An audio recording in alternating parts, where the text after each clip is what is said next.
Talk about smart school. A lot of people are seeing the structures, but structures are just 1% of the intervention and 1% of the vision of the smart green school.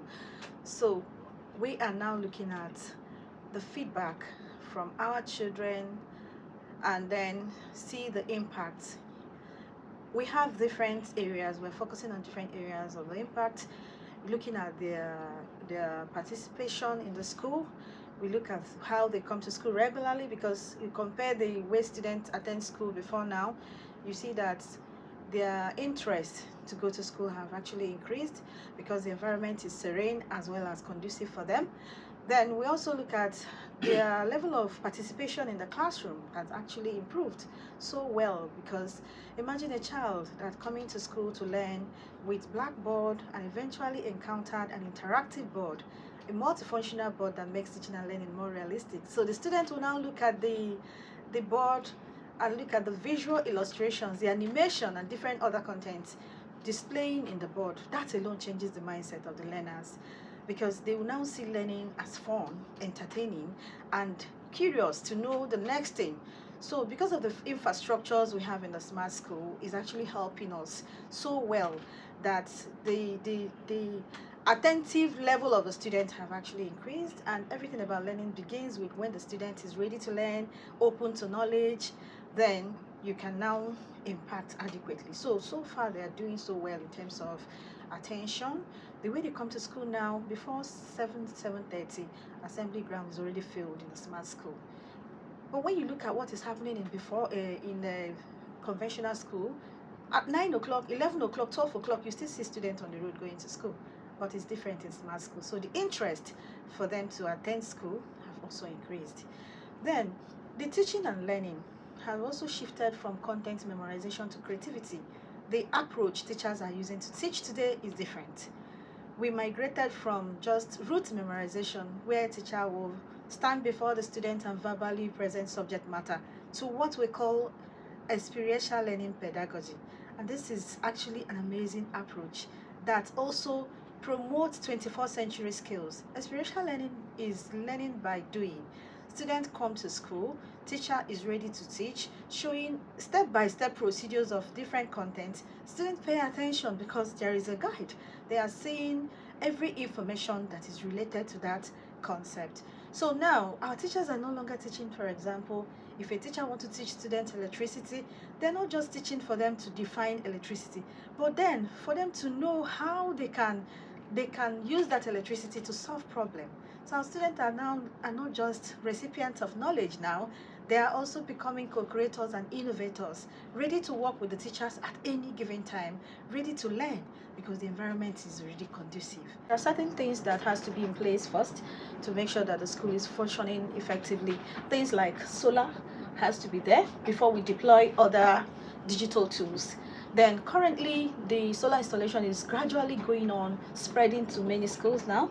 So the reason why I said, like I talked about the boot camp, the boot camp is possible because solar have been deployed in those schools, and then digital tools fully equipped in the lab, ICT lab, digital library, and science laboratory has been fully equipped. We didn't just focus more on academics alone. We also think that it's very essential that our students personal hygiene, behavioral pattern become also known. So for now, we are seeing the academic impact, but we cannot measure clearly until they start writing like external exams. That is the appropriate time for us to track maybe externally. But what we are doing now internally is that we are tracking their performance metrics.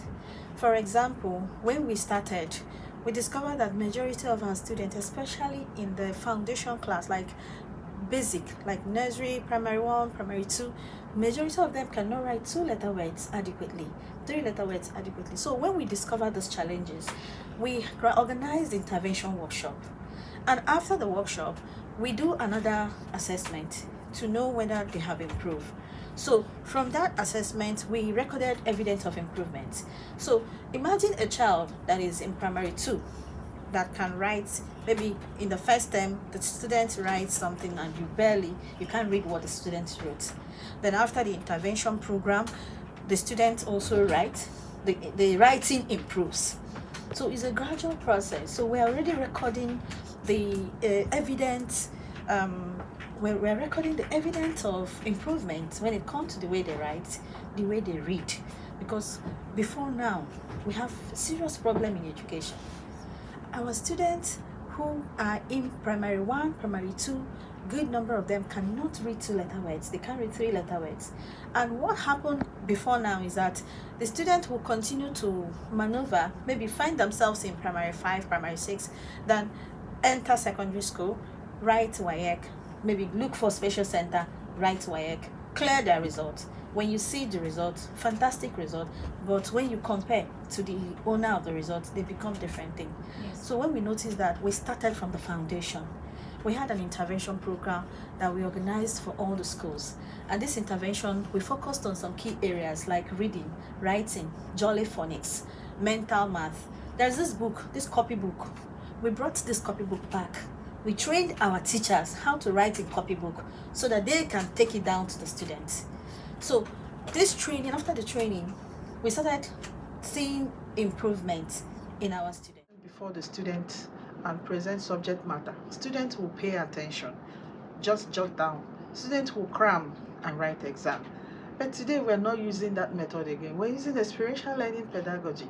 So our teachers can now design with the students. So because students are involved in their own learning, the level of retention is high.